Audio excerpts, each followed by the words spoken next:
Mesdames, Messieurs, bonjour. Bienvenue au flash d'information. La douane des Hauts-Bassins a terminé l'année par une opération contre les véhicules qui sont entreposés dans les rues de Bobo de Lasso. Les concessionnaires de ces véhicules d'occasion avaient été interpellés pour se mettre à jour. Face au peu d'empressement de ces derniers, une centaine de véhicules non dédouanés ou avec des fausses plaques d'immatriculation ont été saisis par les douaniers qui ne sont qu'au début d'une vaste opération.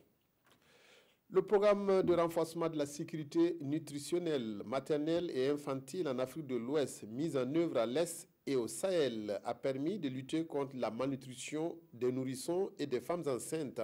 Ce programme, qui s'est achevé le 31 décembre, a été initié par l'association Tintoua et Action contre la faim.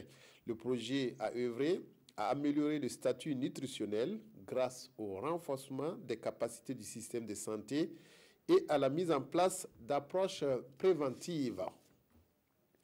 La conférence épiscopale congolaise, la CENCO, déclare connaître le nom du vainqueur de l'élection présidentielle en RDC. La CENCO se fonde sur les résultats affichés dans 23 000 bureaux de vote représentatifs pour étayer ces affirmations.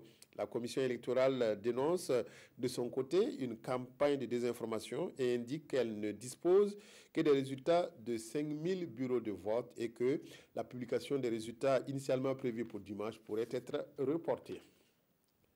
La Chambre des représentants a fait sa rentrée hier aux États-Unis avec le vote de Nancy Pelosi au perchoir de la Chambre basse. La démocrate de 78 ans reprend le poste de speaker qu'elle avait occupé en 2007. Elle a promis d'être une opposante au président américain Donald Trump qui peine à faire adopter son budget où est inscrit un crédit pour la construction du mur entre le Mexique et les États-Unis, une adoption bloquée et qui crée actuellement le shutdown.